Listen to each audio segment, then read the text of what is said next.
Take a look at what happened. খুব কাছ থেকে গুলি ছোড়া হলেও প্রাণে বেঁচে গেছেন সাবেক এই মার্কিন প্রেসিডেন্ট। উৎসব মুখর পরিবেশে নির্বাচনী প্রচারে গিয়ে ট্রাম্পের উপর এই বন্দুক হামলায় উত্তাল যুক্তরাষ্ট্র। We just want a good president, that's all. There's nothing, that's all. সমর্থকরা তো বটেই, নিন্দা জানিয়েছে সব দলের নেতারা, বাদ যাননি বিশ্ব নেতারাও। নভেম্বরের প্রেসিডেন্ট নির্বাচনে ট্রাম্প বর্তমান প্রেসিডেন্ট জো বাইডেনের বিপরীতে বেশ শক্তিশালী প্রার্থী।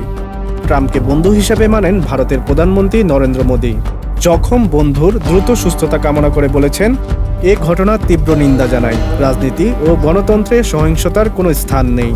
যুক্তরাজ্যের প্রধানমন্ত্রী কিয়ার স্টারমার বলছেন, জনসভায় ট্রাম্পের আহত হওয়ার ভিডিও দেখে তিনি আতঙ্কিত। সমাজে এমন অপরাধীর স্থান নেই বললেও উল্লেখ করেন। কানাডার প্রধানমন্ত্রী জাস্টিন ট্রুডো জানিয়েছেন, এ ঘটনা তাকে বিচলিত করেছে। রাজনৈতিক সহিংসতা কখনোই গ্রহণযোগ্য নয় বলে উল্লেখ করেন।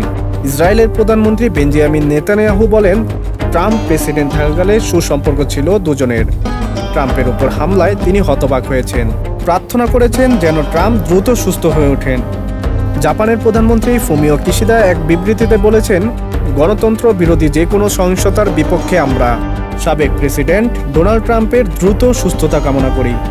বন্দুক হামলার এই ঘটনাটি খুবই উদ্বেগজনক, এই মন্তব্য করেন অস্ট্রেলিয়ার প্রধানমন্ত্রী অ্যান্থনি আলবানিজের। হাঙ্গেরির প্রধানমন্ত্রী ভিক্টর আরবান নাটোরের শীর্ষ সম্মেলনের জন্য গত সপ্তাহে যুক্তরাষ্ট্র সফরের সময় ট্রাম্পের সাথে দেখা করেছিলেন। তিনি বলেন, এমন দুর্যোগপূর্ণ সময়ে আমি সাবেক প্রেসিডেন্ট ডোনাল্ড ট্রাম্পের জন্য প্রার্থনা করি।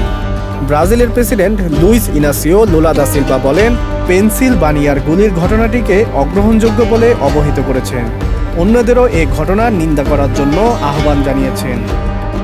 এদিকে ট্রাম্পের উপর হামলার প্রতিবাদে যুক্তরাষ্ট্রের বিভিন্ন শহরে বিক্ষোভ করছেন সমর্থকরা।